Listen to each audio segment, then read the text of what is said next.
Ama at serbisyo publiko. Bombo Radyo Philippines. Bombo Radyo Philippines. Unmatched. Number one and most trusted source of news and information. Sa Radyo Bombo!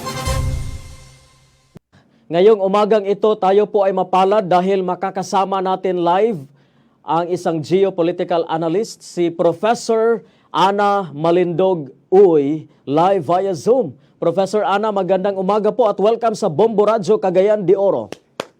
Maraming salamat, Lawrence, at magandang umaga sa ating mga kababayan sa CDO at sa lahat ng panig ng mundo at of course lahat sa mga kababayan natin na nasa Pilipinas. Maraming salamat sa imbitasyon mo. Professor Ana, ang atin pong mga kababayan dito sa Cagayan de Oro ay nag-aalala sa pagdating ng mga sundalong Amerikano dito sa aming syudad sa Lumbia Airport, Lumbia Air Base na isang EDCA site. Ano po ang nakikita niyo po dito, Professor?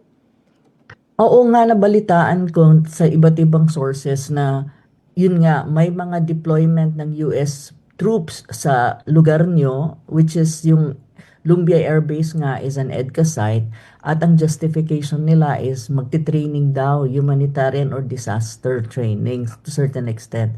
Medyo this is worrisome in a way kasi nga hindi natin alam bakit may deployment bigla ng US troops dyan sa inyo. And at the same time, bakit hindi transparent kung ano yung reasons and at the same time, hindi inaalaw ang mga media para tignan kung ano nga ba yung training or activity na yan. So that's one. On the other hand, mayroon kang tinatawag na Middle East War. So ang tanong, bakit out of the blue na nasa gitna ng gera sa Middle East tapos may mga deployment na gano'n?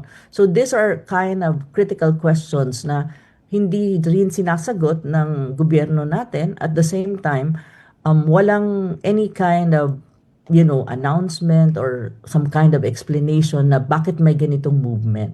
Napag-alaman ko pa na parang hindi lang ito ang susunod na deployment. May mga darating pa. So, yun yung hindi ko alam kung sa inyo pa rin or sa ibang lugar. Pero one thing that we have to remember, in EDCA sites, as I have said before, ay US bases yan or US facilities. So, yun ang hindi ko maintindihan bakit imbis na given na maraming lessons learned dapat tayo sa gitnang silangan na gera, mas lalo pang nire-reinforce ng gobyernong ito yung mga US facilities sa Pilipinas na kung saan ang tawag nito, we are being exposed further na tayo nga ay frontline state ng United States, which is for me, hindi talaga siya magandang tignan in as far as other major powers hindi lang sa region natin kundi sa mundo are concerned. So yun yung mga bagay na dapat tanungin ng mga Pilipino at lalo na ng mga taga CDO kasi kayo ay taga diyan. Ano man mangyari, magkaroon man ng gitgitan or sinasabing military confrontation or military conflict sa Indo-Pacific region, which is our region, ang mga EDCA sites, these are really magnet for military retaliation. So yung mga areas na kung saan nakalugar ito mako-compromise in many ways. Yeah. Ayon po kay Major General Michelle Anayron ng Commanding General ng 4th Infantry Diamond Division dito ay hindi daw ito about sa West Philippine Sea or war in Iran. Ito raw po ay humanitarian training, humanitarian assistance and disaster response training ng mga sundalong Amerikano. So, kami nagtataka kasi palagi wala naman kaming nakita mga sundalo na tumutulong sa mga calamity. Maraming kalamidad, binaha na kami Iligan City, binaha na ilang mga bagyo nang dumaan dito. Wala namang mga Amerikanong tumutulong. Professor. So, kayo ba'y naniniwala na talagang for humanitarian assistance and disaster response ang training na ito? Unang-una, of course, they will say na humanitarian and disaster training yung mga yan. At ang tanong, bakit mga Amerikano ang nagtitraining sa Pilipinas for humanitarian and disaster response? I really don't understand why ang mga Amerikano, di ba dapat i-training natin yung mga Pilipino to know how to respond to calamities and disasters? So why the Americans? Second, anong papel nila sa Pilipinas when it comes to humanitarian disaster? Kasi tama ka, sa dami ng kalamidad at saka bagyo, storm, whatever, na dumarating sa Pilipinas, wala naman nakikitang mga Amerikano nagre-rescue rescue operation. Kahit nga yung mga facilities na nasa mga EDCA sites, kailangan pang magpaalam ang DND and even the AFP para lang gamitin siya eh. Kasi wala tayong, we cannot use the facilities just we like, you know. So, sa akin, it's a smoke screen. Alam mo pa, kasi kahit nga ang mga media, hindi ka pwedeng pumasok doon, hindi mo pwedeng tignan anong klaseng training yan na ginagawa nila na disaster response or humanitarian. Kasi kung humanitarian disaster yan, why do you hide? Di ba? Why you don't allow media to even see it and interview people in there, what kind of training they're doing when you talk about humanitarian and disaster. Pero hindi. Pero of course, hindi nila kayang aminin na, these are deployment of troops ng United States for, we don't know.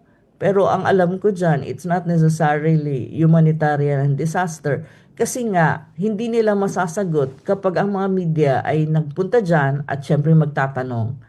Kasi one question would lead to another question. Usually, ganun yun eh. So sa akin, hindi ko talaga maintindihan ang gobyerno ni BBM when in fact, sa mga ganitong panahon, imbis ka na mag-deployed, dapat ang action ng Pilipinas is magbawas ka or even you try to negotiate na i-de-escalate mo or parang i-reduce mo ang upgrading at saka yung deployment ng weapons at saka troops sa Pilipinas ng US para hindi tayo maging, alam mo yon, you are not considered as, part of the military or we're already part actually, Lawrence, ng tinatawag mong US global military architecture. So we're part of the mapping. So ang tanong, kung ganun ang nangyayari, dapat you try to convince the world or even the, perceived adversary of the United States na no, we are not part of it. Pero it seems na nire-reinforce pa ng BBM government ang ganitong perception ng major powers and even mga tinatawag mong adversaries ng United States. So sa akin parang ano ito? Nag-i-invite ba kayo ng gulo or nag-i-invite ba kayo ng some kind of suspicion na ang Pilipinas yung mga ibang countries mag-iisip ano bang ginagawa ng Pilipinas diyan sa mga EDCA sites na yan at bakit may mga deployment of troops na sa mga reports na nare-receive ko, hindi lang yan. Mayroon pa atang mangyayari. Yung forces nila sa Hawaii at saka yung Navy nila probably will be deployed more in the Philippines from the reports that I receive. So parang sa akin, ano ba, nilalagay ba talaga sa alanganin ni BBM itong ating bayan? Kasi hindi ko talaga siya maintindihan eh. Amidst the raging Middle East crisis, experiences ng US allies tulad ng Bahrain, Qatar, Dubai, Saudi Arabia, hindi pa ba lessons yun? Ano yun? Kabaliktaran ba ang pag-iisip ng gobyerno natin? Ito hindi ko nga maintindihan kung may malasakit talaga sila sa Pilipinas at sa Pilipino eh. So ito yung mga, umiinit ang Taiwan Strait ha. So ayaw ko, nakakainis kasi walang foresight at walang wisdom ang current administration ni BBM. Grabe talaga. Now, alam mo, Professor Ana, noon pang nakaraang taon po, meron ding 70 servicemen from Australian Defense Force ang nagtraining din dito sa Camp Kibaritan. Malapit din po yan dito sa Cagayan de Oro, sa Camp Kibaritan, dyan sa may Kalilangan, Talakag, Pangantukan, sa may Bukidnon. So, parang nag-training din sila, So, yun pa rin ang training nila. Pero, yun nga, bakit ginagawa tayong training area?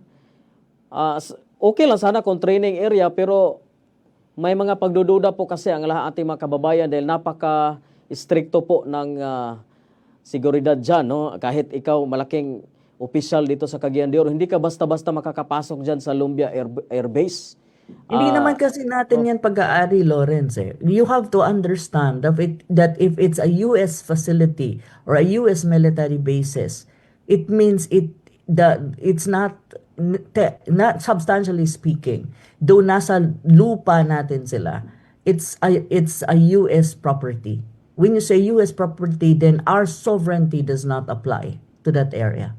So that is really the substantial reality, an objective reality. So hindi ka talaga makakapasok dyan. Even the president, I think, would need permission from the US for him to be able to inspect. Pero ang tanong, wala naman pakialam si BBM dyan eh. Hindi naman niya iniisip yan eh. So yun yung problema dyan. Saka, Lawrence, kung humanitarian training yan, bakit kanyo tinatago yan? Diyos ko, training naman pala yung humanitarian, dapat i-interview natin yan, di ba? Para malaman ng mga Pilipino kung paano matuto mag-humanitarian and disaster response. Mga Amerikano sila, di ba? Kano yan di ba? O ano yung mga high-level, high-tech equipment na ginagamit sa humanitarian response na ni minsan hindi ko nakita at ni minsan hindi naman nagamit or kailangan pa magpaalam para lang makagamit tayo pag may malalaking sakuna, especially when you talk about typhoon and storm, sa Pilipinas. Yun no, para bang, bakit ba nagbubulahan tayo dito? Ano bang tingin nila sa mga Pilipino? Diba? Stupid. Yun doon ako naiinis na para bang may mga smokescreen PR campaign ang ating gobyerno, lalo na yung DND, when it comes to these things. You have to be transparent and also accountable. Ang transparency kulang. Wala talaga. It has to be transparent. Kasi kung walang tinatago, walang tinatago, then open it up to the public and especially to the media. Diba? Pero strict sila. You need to have letter or even mag-letter ka pa. You will not be allowed, I think. Yeah. Professor, sa tingin mo, magiging potential target ng mga kaaway ng Amerika ang Pilipinas, lalo na itong ating mga EDCA sites, lalo na dito sa Cagayan de Oro? Yes, Lawrence, na-interview na ako dyan sa RT International and even other international media. Ang sabi ko nga, in a hypothetical, no? Hopefully hypothetical lang. Pero in a hypothetical military standoff in the Indo-Pacific region among major powers, and I'm talking about China and the United States, and we have to consider that China also has allies, like Russia, and of course the United States has frontline states like the Philippines, no, and even you have Japan, you have South Korea, and even you have Singapore. To a certain extent, they have bases or they have some kind of military cooperation with some of these countries. When you talk about military escalation, hypothetically in a region, and hopefully it will never happen, ang primary target, if you're a planner or a military strategist and a military planner, yung mga tinatawag natin US facilities, military facilities in the Philippines would be the primary target of retaliation. Kasi bakit? Kasi yung mga facilities na yan, may purpose na siniserve yan in as far as the United Military is concerned. Either they are refueling, they stockpiles ng kanilang weapons, and all of these things. Andun talaga yan. It's part of the military configuration. So, syempre, uunahin ka para makripple ang United States in a hypothetical war na sinasabi natin. Na sabi ko nga, sana hindi mangyari sa totoong buhay or real time. But that is not how the reality right now. Ang Middle East crisis mo, may pangangamba ang mga tao, may pangangamba yung mga nagmo-monitor sa gera na maybe it will have spillover effects. So, yan yung mga bagay na dapat, yung umiiwas dapat ang Pilipinas sa gulo At saka, hindi ko talaga maintindihan, ano ba ang gamit ng mga US military bases sa Pilipinas, sa mga EDCA sites? Is it really for our defense or is it for the strategic purposes of the United States? Kasi, kahit anong gawin mo, kahit may mga military bases ka pa ng US, hindi ka naman mananalo sa gera Lalo na kapag ang kalaban mo is a superpower So anong purpose nun? You're just exposing ourselves to an imminent danger in a hypothetical na na possible military standoff sa region natin. Wala tayo. Look at other countries in the Middle East right now. Yung may mga military facilities.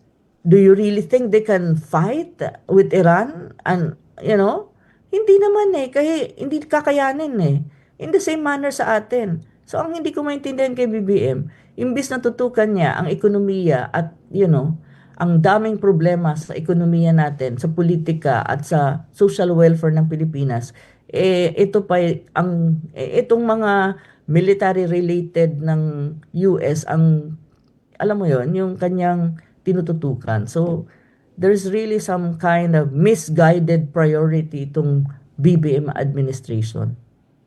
Yeah. So, Prof. Ana,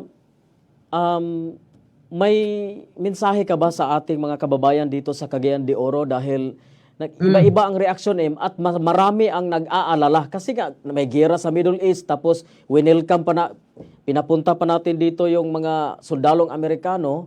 So may mga pag-aalala. Meron ding ibang mga sarcastic no na maraming AFAM. So ganon no. So meron ding iba na nagsasabi na okay daw ito sa aming ekonomiya pero hindi naman sila lumalabas diyan no yung mga sundalong yan. Pero ano ang mensahe mo sa atin dito sa Cagayan de Oro, ma'am? Ang Cagayan de Oro, given that you have an EDCA sites, dapat mag-worry kayo. At kasi sinasabi ko talaga, hindi naman nakakaganda yan sa ekonomiya nyo. Ano bang nagagawa nila? May nagagawa ba talaga ang EDCA site sa ekonomiya ng Pilipinas? Bakit? Ang airbase ba ay commercial base? Commercial airport? Hindi naman eh. Is it a commercial airport? Hindi naman. So what kind of economic activities it generates for CDO? In real terms. Would it mean na may employment siya? Wala naman eh. Magpapaconstruct sila, magpa-upgrade ng facilities. Yeah, for temporary. Then what after? Actually, dapat maging vigilant ang mga taga-CDO. At actually, ang mga CDO should serve yung mga tao, yung community sa CDO, should act and serve as media ng buong Pilipinas since hindi naman inaalaw yung mga media, di ba? Yung mga media, hindi naman media personalities or media personal, hindi inaalaw to cover. So, ang gawin nyo, mga taga-CDO, kayo ang mag-serve ng media kasi kayo ang nakakaalam kung anong nangyayari sa lugar nyo, given na may EDCA sites kayo. Gamitin nyo ang boses nyo at yung capability nyo ipaalam sa buong mundo at sa buong Pilipinas especially kung ano ang totoong nangyayari dyan na may kinalaman sa mga Amerikano. And one thing that I have to tell you also, Lawrence, hindi lang mga Amerikano yan. Napag-alaman na mula pa noon na even the Australians, they have forward bases in the Philippines. Sa Zamboanga may forward base ang Australia, which is ibig sabihin ang Australian troops are deployed as well in the Philippines. Hindi lang yan hindi yan napapag-usapan masyado kasi ang Australia is not a superpower, it's a middle power. Ang focus is napupunta sa US dahil ang US still is really it's a major power and at the same time ang US is known for waging war in different parts of the world. So yun kaya nagiging magnified ang usapin tungkol sa EDCA sites. So sa akin ang mga taga CDO maging vigilant, isipin niyo ang bansa, isipin niyo ang inyong communities at talagang mag-reflect kayo ano ba talaga ang nagagawa ng mga yan dyan. Is it really for the advantage of CDO or CDO is being put in a compromising situation in a matter of time or in the long run? So yun eh. At i-report nyo yan. Diyos ko, andyan na nga andyan naman yung FB, ang Facebook, andyan yung Twitter, and there's a lot of opportunities to report whatever kind of activities na tingin nyo hindi okay at medyo suspicious. Kasi may tinatawag kang citizen's responsibility. Responsable nyong ipaalam sa buong Pilipinas kung anong nangyayari dyan na tingin nyo suspicious at hindi okay. Ganun dapat. Kaya na-appreciate ko yung iba na kahit binabash, nagre-report pa rin sa Facebook. At maraming mga Pilipino sa iba't ibang panig ng Pilipinas na nakakaalam. Actually, they tag me. May mga nakakabasa sa mga taga-CDO na kung ano nangyayari dyan, tinatag nila ako. Kaya nalalaman ko rin na, may ganito pala. This is very good. Na ito dapat ang maging gawain natin na we need to be responsible citizen. At kung anong nakikita natin, kung hindi magkaroon ng access sa media mismo, then use the social media. 'Di ba? It's for your own communities, 'di ba? At para rin sa buong Pilipinas 'yan. So dapat ganon. Huwag kayong matakot at ma-intimidate sa mga bashers or mga trolls na kung saan, 'di ba, sinasabi nila, "Oh, warm ano lang kayo, naninira lang kayo sa sa mga sa may agreement daw between the Philippines and blah blah blah." Nababasa ko kasi yung mga trolls doon sa isang nag-post na si Jonathan na taga dyan, oo. Nakita ko kasi na may mga trolls din doon na kinikriticize siya. Pero I would encourage, hayaan mo yung mga trolls, wala namang kwenta yan, ignore mo. Pero ang mas importante, mas maraming Pilipino ang nagpapasalamat na may ganong mga information at pagre-report galing sa isang community tulad ng CDO na kung saan mayroon kang EDCA sites at may mga nangyayari na hindi transparent as far as the Philippines is concerned and the Filipino people is concerned. So, yun ay maganda. Yes, at least Prof. Ana, malinaw po, matagal nyo na rin pong sinasabi na ayaw natin ng gera. Dapat hindi sasali sa gera ang Pilipinas. Dahil mahirap pa tayo na bansa, ma'am, di ba? Diyos ko, alam mo, Lawrence, before the Middle East crisis, marami ng problema ang Pilipinas sa ekonomiya at saka sa mga nangyayari sa atin sa politika and all. Yan pa lang, marami na tayong problema. Corruption pa lang, hindi masolve. May nangyari ba sa Senado pagdating sa flood control? May na-report ba? May napakulong ba? Wala. Diba? Until now, wala. Yan pa lang malaking problema na ng Pilipinas. Gusto mo pa ng gera? Diyos ko po. Diba? Parang, hello, ayusin kaya muna natin ang ating problema like massive corruption in government. And then, the other one is ang ekonomiya natin. Ang dami naghihirap ng mga Pilipino, ha? Tapos ngayon, may Middle East crisis ka. Double-edged yan sa Pilipinas. Lalo tayo maghihirap niyan. Yeah. Diba? Wala Tapos pa nga gusto mo tayong- pa ng gulo? Wala pa nga tayong air defense eh. Wala Diyos ko, tayong... Lord. Hindi lang air defense. Hindi nga tayo makabili ng eroplano eh. Hindi ng helicopter eh. Na talagang do you really think we can afford to buy military equipment and weapons? Diyos ko, wala nga tayo eh. Kulang nga yung budget mo ng 2026 national budget mo. Inuutang nila yung budget natin. Tapos gusto mo pa ng mga ganitong military related. Bakit? Nagbibigay ba ang United States para sa pang-ekonomiya natin? Hindi naman eh. Puro sila military. Pero yung military, sila rin naman nagbe-benefit kasi they are upgrading the EDCA sites for their own purposes, not for the Philippines. So ano ba talaga ang benefits natin dyan when it comes to economy? Kasi at the end of the day, Lawrence, one thing that our Filipino compatriots at saka mga kababayan has to understand, ang Pilipinas, kapag ang ekonomiya mo lulugmok lahat. Kahit ano pang hindi mo makakain yung mga Typhoon missile system na dinideploy ng Amerika sa Pilipinas. Makakain mo ba yan? Makukonvert mo ba yan into ulam and rice? Na ang rice ngayon sa Cebu is 70 pesos per kilo at tataas pa. Do you really think so? So nakakainis ba na parang hirap na hirap? Kahit nga ako, middle class, nahirapan kami. Alam mo ba, sinabihan ko na nga yung asawa ko, huwag ka nang magsasakyan. Mag-commute ka na lang. Kasi mahal yung gas eh. Diba? So, ganun. Alam mo yun, ang hirap ng sitwasyon. Naghihirap ang Pilipino, tapos priority mo ganito. Bakit hindi mo, diba? Mamaya, wag na muna yan kasi wala naman tayong kaaway ang Pilipinas walang kaaway na bansa. Ang Amerikano maraming kaaway na bansa. Madadamay tayo dahil hindi lang sa EDCA, dahil dyan sa MDT na yan. MDT is a treaty alliance. It's a military alliance with the United States. Pag dumating yung point that United States will say, you're our treaty ally, you help us, send us troops on blah, blah, blah. So anumang gera na gusto nila, na pinasukan nila, mauobligado ka. Kasi treaty ally ka eh. So yun yung mga bagay na minsan hindi ko maintindihan. Nag-iisip ba ang mga nasa gobyerno? Or talagang wala na silang pakialam ano man mangyari? Diba? Ewan ko dito kay BBM. Yeah. Ang dami niyang mga sinasabi pero ang gawa niya hindi naman nagtutugma kung ito ba'y para sa bayan or para sa ikabubuti ng mga Pilipino. Yes. Walang wisdom eh. There's no wisdom and foresight in this administration of BBM, to be So, ang frank. importante, ma'am, ayaw natin ng gera kasi mahirap pa tayo na bansa at ayaw din natin magpagamit. No? Ayaw natin maging war Definitely. zone. No, ayaw natin maging war zone. battlefield. We don't want to be the battlefield or even to be a launch pad or to be whatever that has something to do with military operation ng United States. It's not good for us or any country for that matter. It would never be to our advantage.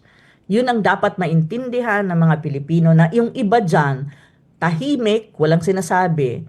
On the other hand, yung iba naman, napaka purol ng utak na yung mga nagsasabi pa ng mga ganito na ayaw natin masali sa gera, gusto natin ng kapayapaan, kinikriticize pa ng mga iba dyan at lalo na ng mga bayarang troll. So, yun. Yeah. Meron din kasing iba na sinasabi no na paranoid daw tayo kasi 'di ba meron tayo palagi tayo merong hypothesis. No, malayo raw ang missile ng Iran, hindi yan aabot dito. Ano masasabi niyo po sa nagsasabing mga paranoid daw tayo, Professor Ana, kasi nag-iisip na tayo na there's a big difference between being paranoid and having the wisdom and foresight. I think we're more focused on, lessons that we can draw from the current crisis in the Middle East, and at the same time hindi tayo blind sa realities ng ating sariling region, which is alam natin na may mga flashpoints sa region natin. One of that, the most volatile flashpoint is the Taiwan Strait, which is alam naman natin kung anong sitwasyon dyan.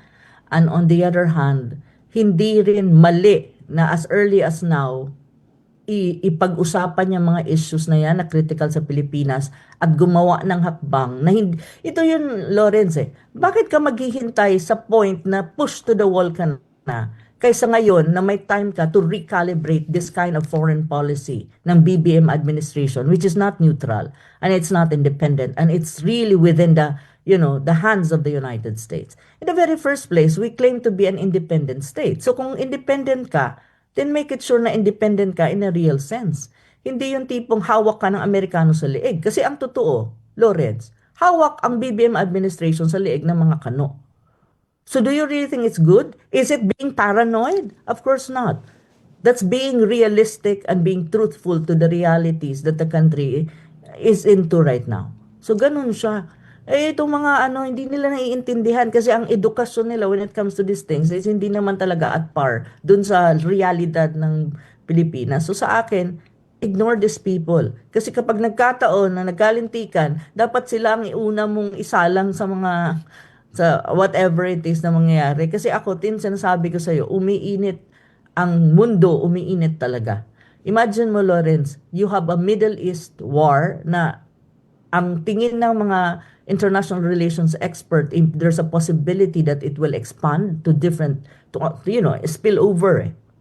On the other hand, you have still a crisis in Ukraine, and then you have a brewing crisis in the Western Hemisphere, which is the Latin American side. On the other hand, even in between Pakistan and Afghanistan, may military na gitgitan ka nangyayari.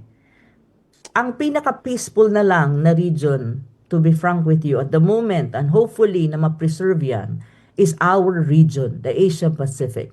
Siguro naman hindi natin gustong i-disrupt yung tinatawag mong relative peace sa region natin.